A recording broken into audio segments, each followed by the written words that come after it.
네, 여러분 안녕하세요. 웹소설 작가 핑크티입니다. 네, 오랜만에 인사드려요. 오늘은 글을 쓰다가 막혔을 때 어떻게 다시 풀어나갈 수 있을지 제가 직접 사용해온 몇 가지 방법, 5가지 정리해서 소개해 드리려고 해요. 사실 이제 기성 작가라고 해서 늘 글이 술술 써지는 건 아닙니다. 저도 여전히 막히고 또 멈추고 되돌아가기도 해요. 하지만 이런 순간이 찾아오면 기성 작가는 '아 이거는 과정이구나.' 하고 받아들이는 반면에 신인 시절에는 '아 내가 글을 못 쓰는 사람인가? 이 길이 내 적성이 아닌가? 심지어 그 작가를 그만둬야 하나?' 이런 생각까지 하게 되더라고요. 예 저 역시 그랬고요.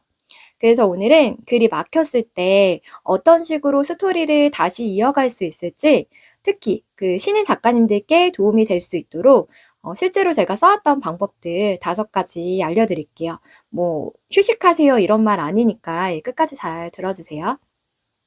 첫 번째, 영상 백과사전 이용하기.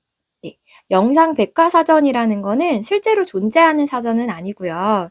제가 이제 글을 쓰다가 막히면 사용하는 창작 루틴이에요. 방법은 간단해요.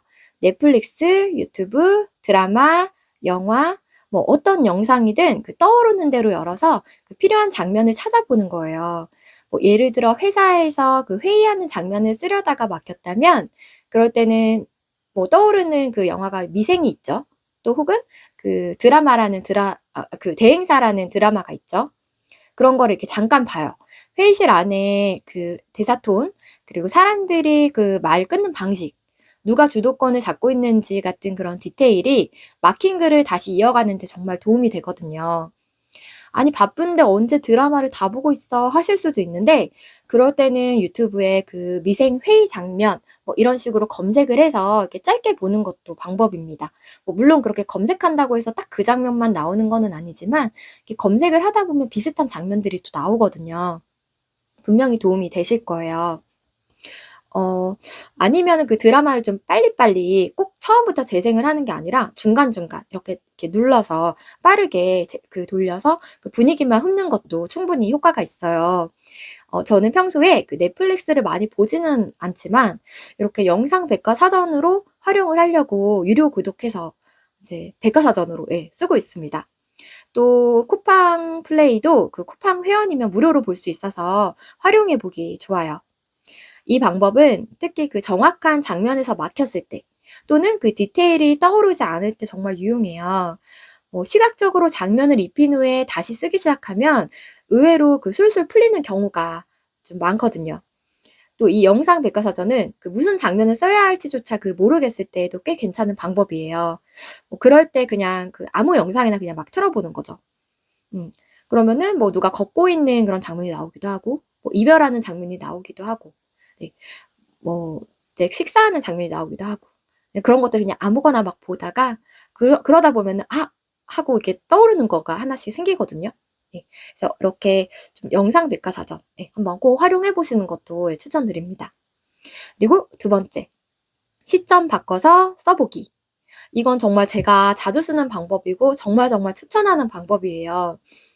예를 들어서 내가 지금 쓰려고 하는 장면이 상처받은 여주가 일상 속에서 이렇게 좀 씩씩하게 견디는 장면이라고 해 볼게요.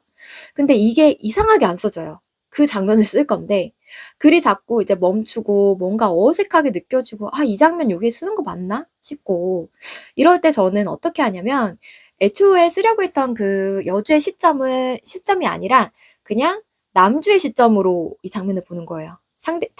전혀 다른 반대 입장에서 한번 또 보는 거고, 그런데도 스토리가 어색하면 차라리 악역 입장에서는 이 사건을 어떻게 볼지 그렇게 보는 거고, 그다음으로는 주인공과 가장 가까운 뭐 가족, 여주의 엄마라든지 아빠라든지 그분들의 시점에서 보거나, 혹은 사건과 관련 있는 회사 동료의 시점에서 본다든지, 그러다 보면은 이거다.' 싶은 그런 시점이 하나가 나와요.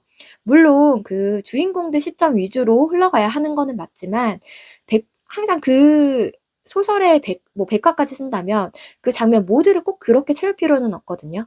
이렇게 안 풀리는 과정은 이렇게 다른 등장인물들의 시점으로 바라봐서 자연스럽게 흘러가도 괜찮아요. 그걸 기반으로 다시 이제 여주 시점으로 돌아오면 또 처음보다 훨씬 탄탄한 장면이 되기도 합니다. 무조건 주인공 시점만 고집하지 않아도 돼요. 예, 스토리가 막힐 때는 그 자리로 들어가야 할 내용이 아닌 걸 억지로 내가 껴넣고 있기 때문에 막히는 거일 때도 있더라고요. 예, 그러니까 그 시점 바꿔쓰기 한번 꼭 시도를 해보세요. 의외로 글이 다시 잘 흘러가게 될 겁니다. 예, 이번에는 방법 세 번째고요. 등장인물 중 한 명에게 새로운 비밀을 부여하는 거예요. 글을 쓰다 보면 그 스토리가 좀 생동감 없고 좀 밋밋하고 좀 뭔가 지루하게 느껴질 때가 있어요. 그러면 안 되는데 아직 외전도 아니잖아요. 네. 그럴 때 저는 이 방법을 쓰는데요. 등장인물 중에 한 명에게 새로운 비밀을 주는 거예요. 원래는 이런 설정 처음부터 난 시놉시스 쓸 때 없었어. 예. 근데 너무 밋밋하니까 중간에 넣은 거예요. 예. 그렇게 하셔도 됩니다. 네. 예를 들어 지금까지 등장한 인물 중 한 명이 뭐 회사 동료나 내 친구나 뭐 친하지 않았던 어떤 동료나 어떤 사람이 그날 사건의 목격자였다면 어떨까요? 혹은 그 인물이 남주와 여주의 비밀스러운 관계를 알고 있다거나 절대 들으면 안 되는 대화를 우연히 들었다면요. 갑자기 그 내용이 나오는 거예요. 근데 하나도 이상하거나 어색하지 않아요. 그럴 수 있거든요. 그쵸? 예. 이처럼 조금만 몰래 알고 있는 누군가를 설정하면 기존의 그 평면적이던 장면에 긴장감이 생기고 또 독자는 이 사람이 언제 어떤 방식으로 그거를 드러낼까 하고 기대를 하게 됩니다. 예, 비밀은 그 자체로도 훌륭한 이야기의 엔진이에요. 작은 설정 하나만 넣어도 캐릭터 행동이나 태도가 변하고 그 변화가 전체 스토리에 영향을 주기 시작하거든요. 자, 예를 하나 들어볼게요. 여주는 자기만의 상처를 감추며 평범한 일상을 살아가고 있어요. 그런데 그 독자는 몰랐던 사실이 하나 드러납니다.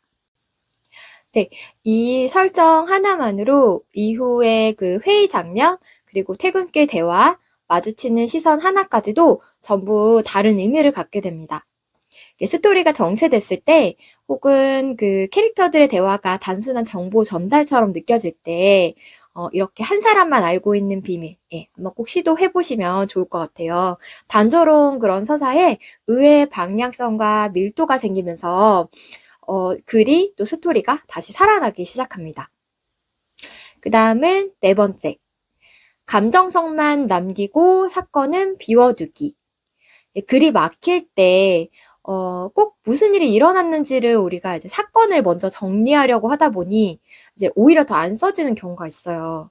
사건을 떠올리는 게 쉬운 일은 아니잖아요. 그럴 때 사건은 차라리 비워두고 감정은 먼저 확정을 해보는 거예요.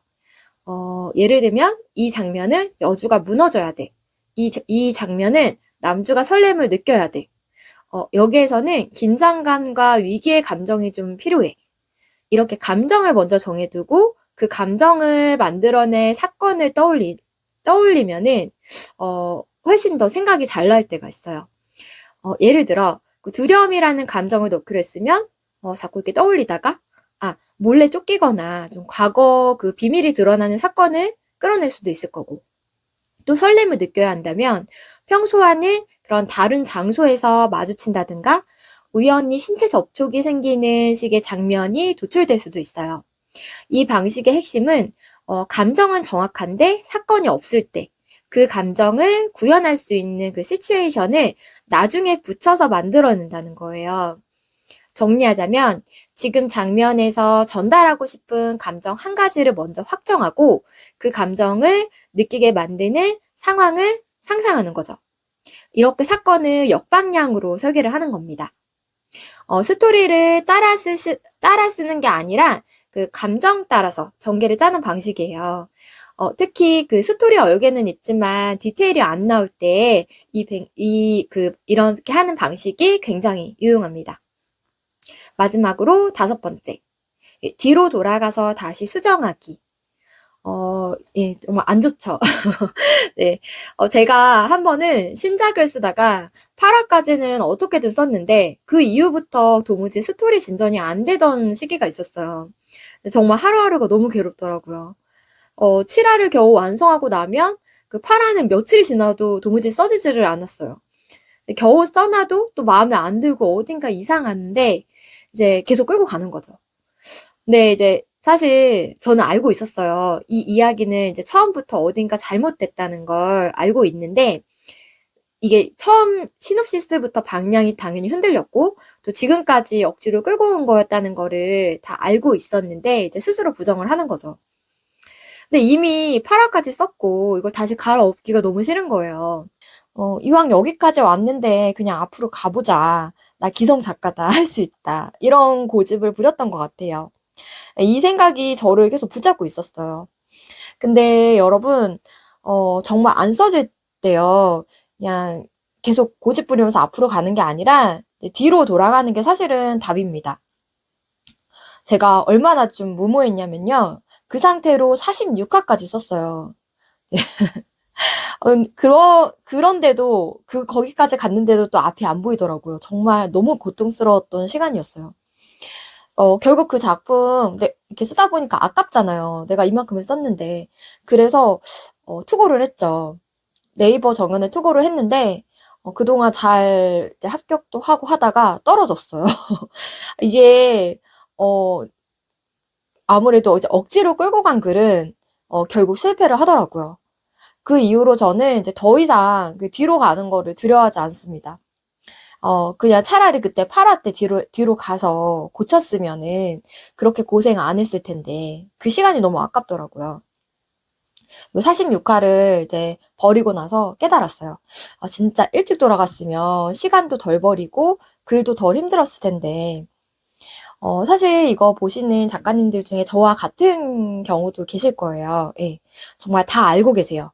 이 글이 왜 안 써지는지, 이게 어디서부터 어긋났는지, 근데 하지만 외면하고 싶고 인정하고 싶지 않을 수 있어요. 예. 그 마음 저도 경험해 봐서 잘 압니다. 그래서, 예, 이럴 때 좀 드리고 싶은 말씀은 이거예요. 하루 정도는 시원하게 쉬시고요. 어, 쉰다는 말씀 안 드린다고 했는데, 여기서 하게 되네요. 네, 그래도 고생 많이 하셨으니까, 이런 경우에는 하루 정도 편하게 쉬시고요. 그 다음날 마음 다잡고, 그냥 처음부터 다시 돌아가 보세요. 어, 혹은 그냥 아예 새로운 작품으로 시작하시는 게 더 마음 편하실 수도 있어요. 네, 정리하자면, 이제 저는 딱 두 가지만 좀 제안을 드리고 싶어요. 어, 제가 말한 것 중에서, 영상을 참고할 수 있는 핸드폰. 예. 그리고 그 소설에 등장하는 인물들의 프로필. 예. 제가 가장 추천하는 방법이에요. 이 프로필을 보고 그 등장인물들을 쫙 나열한 다음에 그들을 하나씩 그 상황에 대입을 해서 보는 거. 그들의 이름을 쫙 나열해두고 누구 시점으로 볼까? 누구에게 비밀을 하나 붙여볼까? 이런 식으로 한번 대입을 해보세요. 그러면 막혔던 스토리가 어느 순간 다시 흘러가기 시작할 겁니다. 오늘은 이제 글이 막혔을 때 스토리를 풀어가는 5가지 방법을 말씀드렸고요. 혹시 궁금한 점이나 이제 더 듣고 싶은 주제가 있다면 댓글로 남겨주셔도 되거든요. 그러면은 제가 혹시 아는 선에서는 좀 더 깊이 있게 다뤄서 말씀드리도록 하겠습니다. 네, 오늘 영상 여기까지 할게요. 감사합니다.